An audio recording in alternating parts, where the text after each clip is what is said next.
Juízes, capítulo 16. Sansão e Dalila. Certa vez Sansão foi a Gaza, viu ali uma prostituta e passou a noite com ela. Disseram ao povo de Gaza: Sansão está aqui. Então cercaram o local e ficaram à espera dele a noite toda, junto à porta da cidade. Não se moveram a noite inteira, dizendo: ao amanhecer o mataremos. Sansão, porém, ficou deitado, só até a meia-noite. Levantou-se, agarrou firme a porta da cidade com os 2 batentes e os arrancou com tranca e tudo. Pôs tudo nos ombros e o levou ao topo da colina, que fica defronte de Hebrom. Depois dessas coisas, ele se apaixonou por uma mulher do vale de Soreque, chamada Dalila. Os líderes dos filisteus foram dizer a ela: veja se você consegue induzi-lo a mostrar-lhe o segredo da sua grande força e como poderemos dominá-lo, para que o amarremos e o subjuguemos. Cada um de nós dará a você 300 quilos de prata. Disse, pois, Dalila a Sansão: conte-me, por favor, de onde vem a sua grande força e como você pode ser amarrado e subjugado. Respondeu-lhe Sansão: se alguém me amarrar com 7 tiras de couro, ainda úmidas, ficarei tão fraco quanto qualquer outro homem. Então os líderes dos filisteus trouxeram a ela 7 tiras de couro ainda úmidas, e Dalila o amarrou com elas. Tendo homens escondidos no quarto, ela o chamou: Sansão, os filisteus o estão atacando. Mas ele arrebentou as tiras de couro como se fosse um fio de estopa posto perto do fogo. Assim, não se descobriu de onde vinha a sua força. Disse Dalila a Sansão: você me fez de boba, mentiu para mim. Agora, conte-me, por favor, como você pode ser amarrado. Ele disse: se me amarrarem firmemente com cordas que nunca tenham sido usadas, ficarei tão fraco quanto qualquer outro homem. Dalila o amarrou com cordas novas.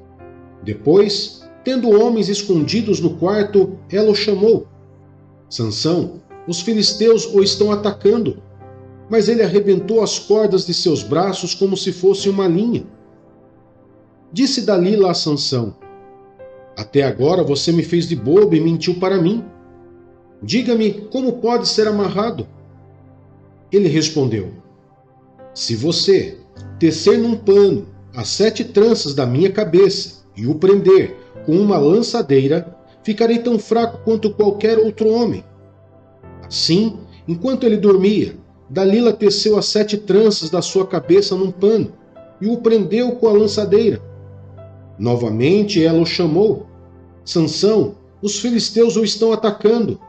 Ele despertou do sono e arrancou a lançadeira e o tear com os fios. Então ela lhe disse: como você pode dizer que me ama, se não confia em mim? Esta é a 3ª vez que você me fez de boba e não contou os segredos da sua grande força. Importunando-o o tempo todo, ela o cansava dia após dia, ficando ele a ponto de morrer. Por isso, ele lhe contou o segredo. Jamais se passou navalha em minha cabeça, disse ele, pois sou nazireu, desde o ventre materno. Se fosse rapado o cabelo da minha cabeça, a minha força se afastaria de mim, e eu ficaria tão fraco quanto qualquer outro homem. Quando Dalila viu que Sansão lhe tinha contado todo o segredo, enviou esta mensagem aos líderes dos filisteus: subam, mas esta vez, pois ele me contou todo o segredo. Os líderes dos filisteus voltaram a ela levando a prata. Fazendo-o dormir no seu colo, ela chamou um homem para cortar as 7 tranças do cabelo dele, e assim começou a subjugá-lo, e a sua força o deixou. Então ela chamou: Sansão, os filisteus o estão atacando. Ele acordou do sono e pensou: sairei como antes e me livrarei. Mas não sabia que o Senhor o tinha deixado. Os filisteus o prenderam, furaram seus olhos e o levaram para Gaza. Prenderam-no com uma algema de bronze e o puseram a girar um moinho na prisão. Mas logo o cabelo da sua cabeça começou a crescer de novo, A morte de Sansão. Os líderes dos filisteus se reuniram para oferecer um grande sacrifício ao seu deus Dagom e para festejar. Comemorando sua vitória, diziam: o nosso Deus entregou o nosso inimigo Sansão em nossas mãos. Quando o povo ouviu, louvou o seu Deus.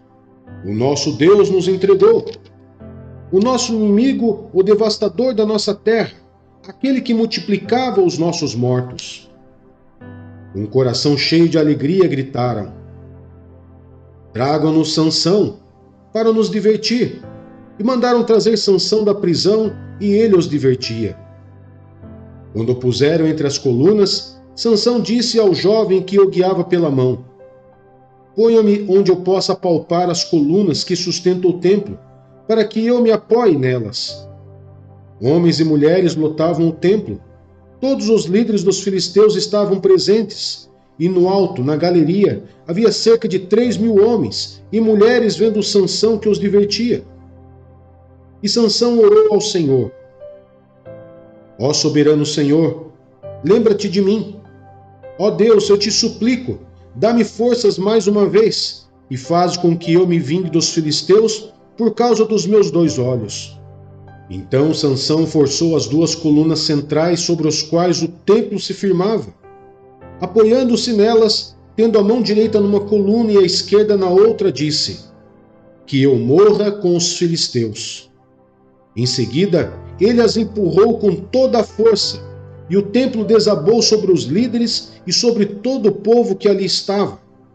Assim, na sua morte, Sansão matou mais homens do que em toda a sua vida.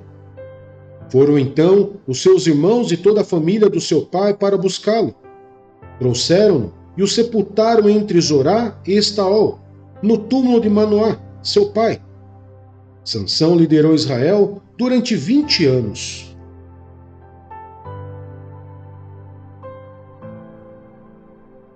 Lucas, capítulo 4.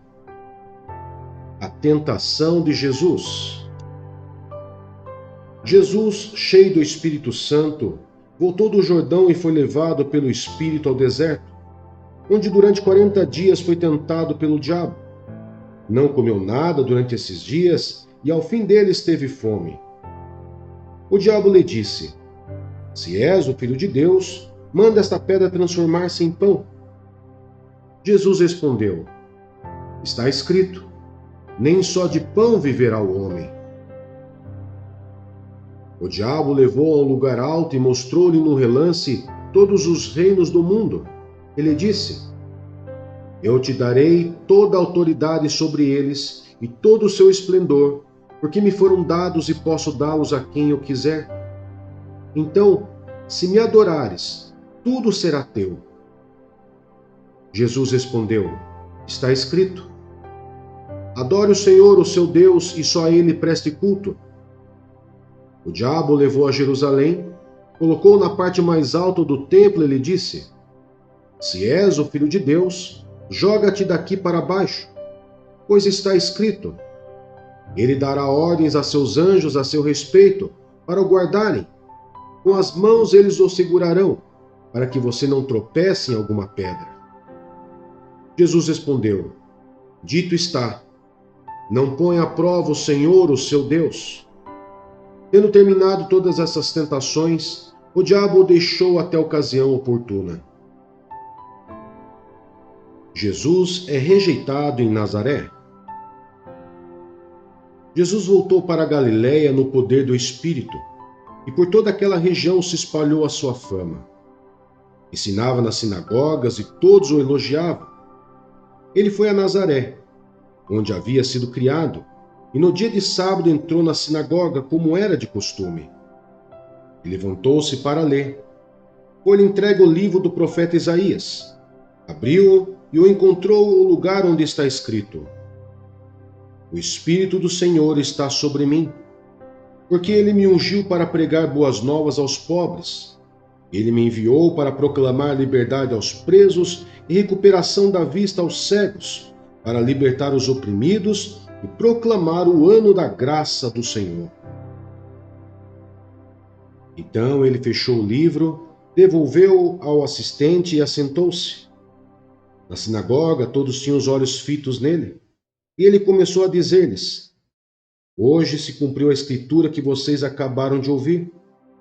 Todos falavam bem dele e estavam admirados com as palavras de graça que saíam de seus lábios.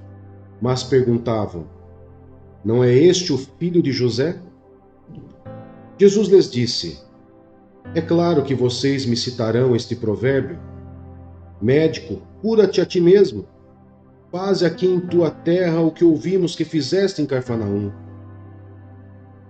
Continuou ele: Digo-lhes a verdade, nenhum profeta é aceito em sua terra. Asseguro-lhes que havia muitas viúvas em Israel no tempo de Elias, quando o céu foi fechado por 3 anos e meio e houve uma grande fome em toda a terra. Contudo, Elias não foi enviado a nenhuma delas, senão a uma viúva de Sarepta, na região de Sidom. Também havia muitos leprosos em Israel no tempo de Eliseu, o profeta. Todavia, nenhum deles foi purificado, somente Naamã, o sírio. Todos os que estavam na sinagoga ficaram furiosos quando ouviram isso. Levantaram-se, expulsaram-no da cidade e o levaram até o topo da colina sobre a qual fora construída a cidade, a fim de atirá-lo precipício abaixo. Mas Jesus passou por entre eles e retirou-se. Jesus expulsa um espírito imundo. Então ele desceu a Cafarnaum, cidade da Galiléia, e no sábado começou a ensinar o povo. Todos ficavam maravilhados com o seu ensino, porque falava com autoridade. Na sinagoga havia um homem possesso de um demônio, de um espírito imundo. Ele gritou com toda a força: Ah, que queres conosco, Jesus de Nazaré? Vieste para nos destruir? Sei quem tu és, o Santo de Deus. Jesus o repreendeu e disse: Cale-se e saia dele. Então o demônio jogou o homem no chão diante de todos e saiu dele sem o ferir. Todos ficaram admirados e diziam uns aos outros: Que palavra é esta? Até os espíritos imundos ele dá ordens com autoridade e poder, e eles saem. E a sua fama se espalhava por toda a região circunvizinha. O poder de Jesus sobre os demônios e as doenças. Jesus saiu da sinagoga e foi à casa de Simão. A sogra de Simão estava com febre alta e pediram a Jesus que fizesse algo por ela. Estando ele em pé junto dela, inclinou-se e repreendeu a febre, que a deixou. Ela se levantou imediatamente e passou a servi-los. Ao pôr do sol, o povo trouxe a Jesus todos os que tinham vários tipos de doenças, e ele os curou, impondo as mãos sobre cada um deles. Além disso, de muitas pessoas saíam demônios gritando: Tu és o Filho de Deus. Ele, porém, os repreendia e não permitia que falassem, porque sabiam que ele era o Cristo. Ao romper do dia, Jesus foi para um lugar solitário. As multidões o procuravam, e quando chegaram até onde ele estava, insistiram que não as deixasse. Mas ele disse: É necessário que eu pregue as boas novas do reino de Deus noutras cidades também, porque para isso fui enviado. E continuava pregando nas sinagogas da Judéia.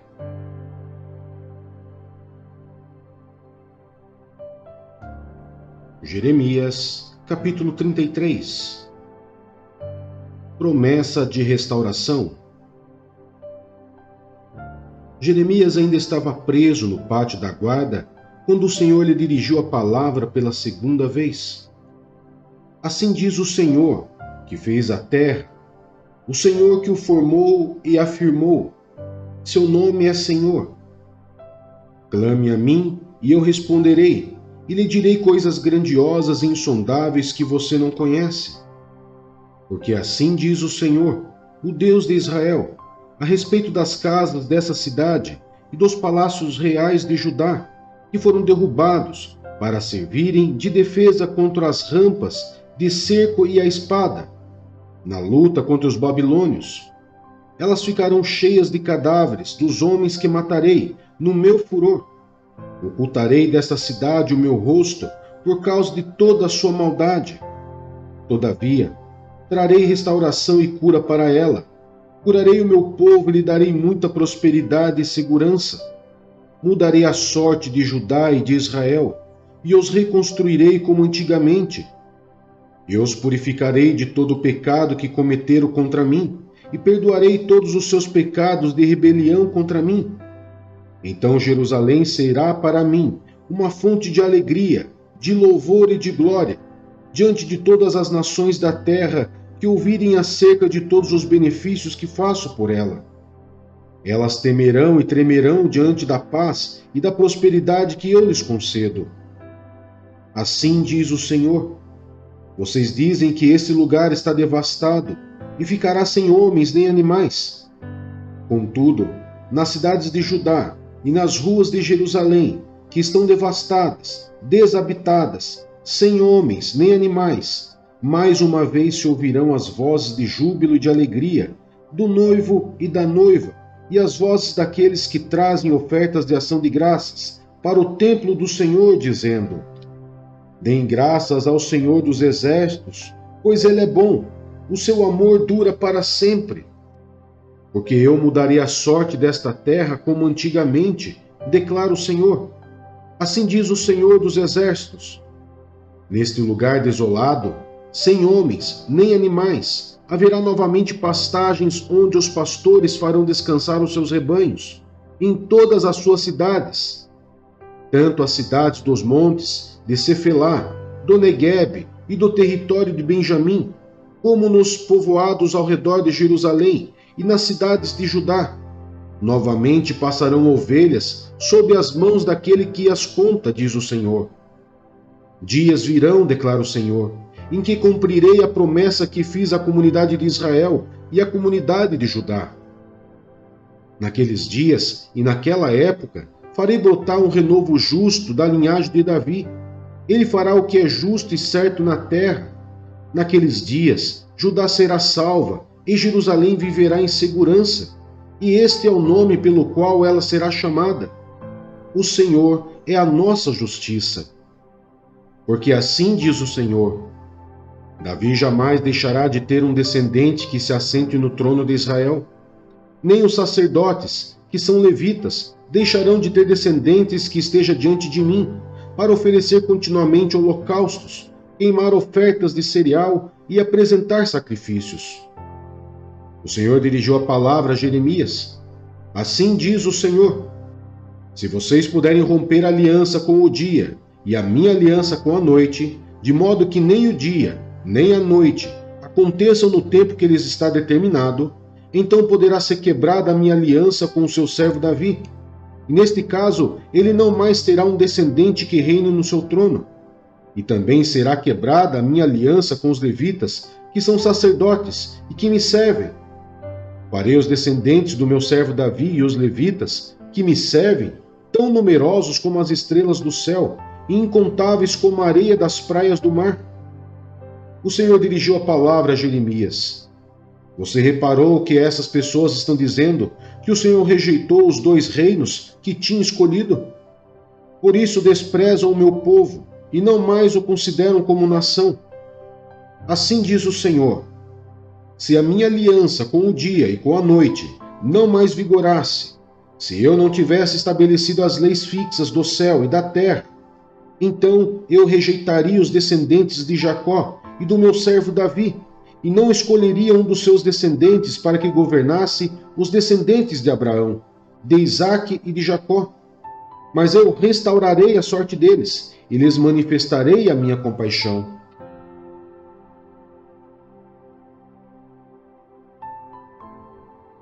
Atos dos Apóstolos, capítulo 22.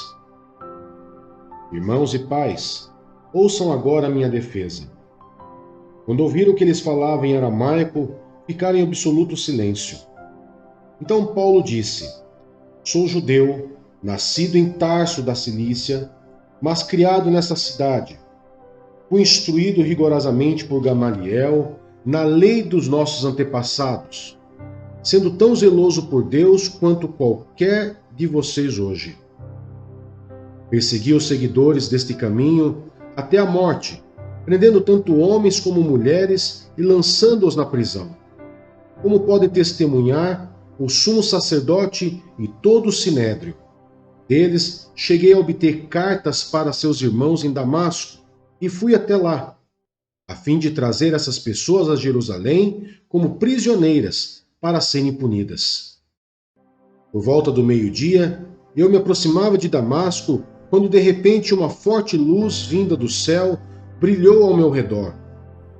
Caí por terra e ouvi uma voz que me dizia: Saulo, Saulo, por que você está me perseguindo? Então perguntei: Quem és tu, Senhor? E ele respondeu: Eu sou Jesus, o Nazareno, a quem você persegue. Os que me acompanhavam viram a luz, mas não entenderam a voz daquele que falava comigo. Assim perguntei: Que devo fazer, Senhor? Disse o Senhor: Levante-se, entre em Damasco, onde lhe será dito o que você deve fazer. Os que estavam comigo me levaram pela mão até Damasco, porque o resplendor da luz me deixara cego. Um homem chamado Ananias, fiel seguidor da lei e muito respeitado por todos os judeus que ali viviam, veio ver-me e, pondo-se junto a mim, disse: Irmão Tarso, recupere a visão. Naquele mesmo instante pude vê-lo. Então ele disse: O Deus dos nossos antepassados o escolheu para conhecer a sua vontade, ver o justo e ouvir as palavras de sua boca. Você será testemunha dele a todos os homens, daquilo que viu e ouviu. E agora, o que está esperando? Levante-se, seja batizado e lave os seus pecados, invocando o nome dele. Quando voltei a Jerusalém, estando eu a orar no templo, caí em êxtase e vi o Senhor que me dizia: Depressa, saia de Jerusalém imediatamente, pois não aceitarão seu testemunho a meu respeito. Eu respondi: Senhor, estes homens sabem que eu ia de uma sinagoga a outra, a fim de prender e açoitar os que creem em ti. E quando foi derramado o sangue de tua testemunha Estevão, eu estava lá, dando minha aprovação e cuidando das roupas dos que o matavam. Então o Senhor me disse: Vá, eu o enviarei para longe, aos gentios. Paulo, cidadão romano. A multidão ouvia Paulo até que ele disse isso. Então todos levantaram a voz e gritaram: Tira esse homem da face da terra, ele não merece viver. Estando eles gritando, tirando suas capas e lançando poeira para o ar, o comandante ordenou que Paulo fosse levado à fortaleza e fosse açoitado e interrogado, para saber por que o povo gritava daquela forma contra ele. Enquanto o amarravam a fim de açoitá-lo, Paulo disse ao centurião que ali estava: Vocês têm o direito de açoitar um cidadão romano sem que ele tenha sido condenado? Ao ouvir isso, o centurião foi prevenir o comandante: Que vais fazer? Este homem é cidadão romano. O comandante dirigiu-se a Paulo e perguntou: Diga-me, você é cidadão romano? Ele respondeu: Sim, sou. Então o comandante disse: Eu precisei pagar um elevado preço por minha cidadania. Respondeu Paulo: Eu a tenho por direito de nascimento. Os que iam interrogá-lo retiraram-se imediatamente. O próprio comandante ficou alarmado ao saber que havia prendido um cidadão romano. Paulo diante do sinédrio. No dia seguinte, visto que o comandante queria descobrir exatamente por que Paulo estava sendo acusado pelos judeus, libertou-o e ordenou que se reunisse o chefe dos sacerdotes e todo o sinédrio. Então, trazendo Paulo, apresentou-o a eles.